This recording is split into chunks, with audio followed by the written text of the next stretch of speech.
Jasna simple റെസിപ്പീസിലേക്ക് എല്ലാവർക്കും സ്വാഗതം. വളരെ പെട്ടെന്ന് തന്നെ തയ്യാറാക്കിയെടുക്കാൻ പറ്റിയിട്ടുള്ളതും പാർട്ടികളിൽ സെർവ് ചെയ്യാൻ പറ്റിയിട്ടുള്ളതുമായ ദാൽഗോണ കോഫി പുഡിങ്ങിൻ്റെ റെസിപ്പിയായിട്ടാണ് വന്നിരിക്കുന്നത്.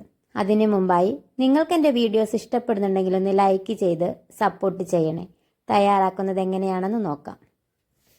തയ്യാറാക്കുന്നതിന് ഒരു ബൗളിലേക്ക് 2 ടീസ്പൂൺ കോഫി പൗഡർ ഇട്ട് കൊടുക്കാം. ഇൻസ്റ്റന്റ് കോഫി പൗഡറാണ് എടുത്തിരിക്കുന്നത്.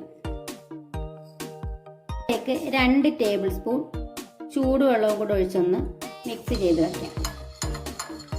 ഇനി ഒരു പാത്രത്തിലേക്ക് 2 കപ്പ് പാൽ ഒഴിച്ചു കൊടുക്കാം. ഇതിലേക്ക് 1/4 കപ്പ് കോൺഫ്ലവർ ചേർത്ത് കൊടുക്കാം.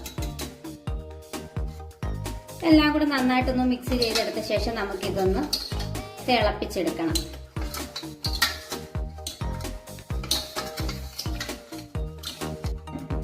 ഇത് അടുപ്പിൽ വെച്ചതിന് ശേഷം നന്നായിട്ട് ഇളക്കി കൊടുക്കണം, അല്ലെങ്കിൽ ഇത് കട്ട പിടിക്കാനുള്ള സാധ്യത വളരെ കൂടുതലാണ്. ഇതിനൊന്ന് തിളച്ച് കുറുകി വരുന്നിടം വരെ നമുക്കൊന്ന് ഇളക്കി കൊടുക്കാം.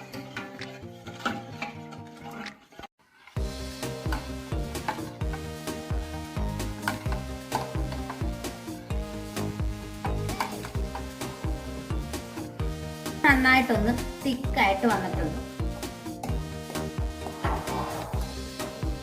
നമുക്ക് മിക്സ് ചെയ്ത് മാറ്റി വെച്ചിരിക്കുന്ന കോഫി ഒഴിച്ചു കൊടുക്കാം.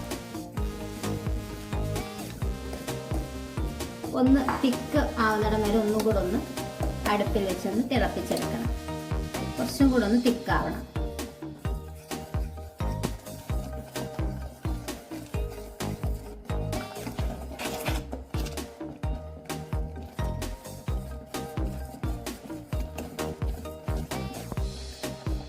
നമുക്ക് തീ ഓഫ് ചെയ്ത് മാറ്റി വെക്കാം. ഈ ഒരു ബൗളിലേക്ക് 2 ടേബിൾ സ്പൂൺ കോഫി പൗഡർ ഇട്ട് കൊടുക്കാം.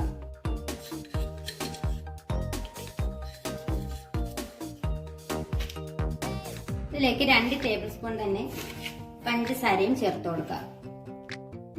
കുറച്ച് ചൂടുവെള്ളം ഒഴിച്ചു കൊടുക്കാം.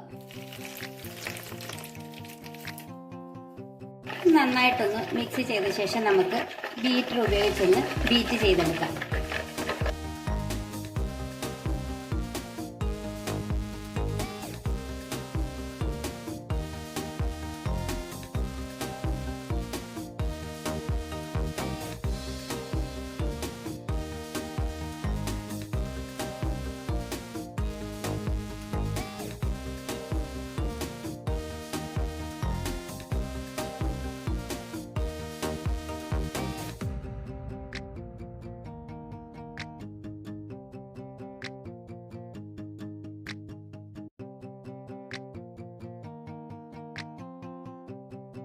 ഇതുപോലെ ക്രീമി ആയിട്ട് കിട്ടുന്നിടം വരെ നമുക്ക് ഈ കോഫിയുടെ മിക്സ് ഒന്ന് ബീറ്റ് ചെയ്തെടുക്കണം. ഇനി നമുക്ക് പുഡിങ് സെറ്റ് ചെയ്യുന്നത് എങ്ങനെയാണെന്ന് നോക്കാം.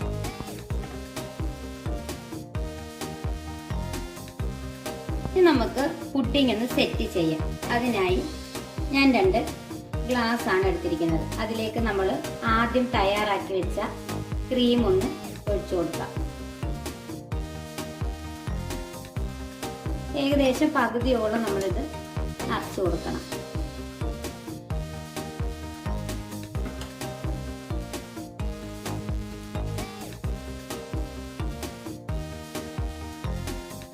മുകളിലേക്ക് നമുക്ക് ഇതുപോലെ ഒരു ബിസ്ക്കറ്റ് ഇറക്കി വെച്ചു കൊടുക്കാം.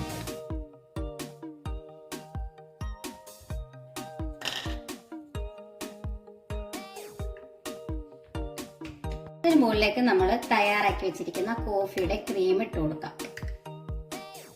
കോഫി പുഡിംഗ് ഇവിടെ തയ്യാറായി.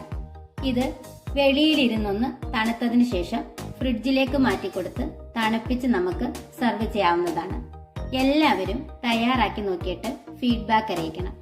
നിങ്ങൾക്ക് എൻ്റെ ഈ ചാനൽ ഇഷ്ടപ്പെടുന്നുണ്ടെങ്കിൽ ഒന്ന് ലൈക്ക് ചെയ്യാനും സബ്സ്ക്രൈബ് ചെയ്ത് സപ്പോർട്ട് ചെയ്യാനും ഒന്നും മറന്നു പോകല്ലേ. ഇനി ഒരു ഈസി റെസിപ്പിയായിട്ട് കാണുന്നത് വരെ താങ്ക്സ് ഫോർ വാച്ചിങ്.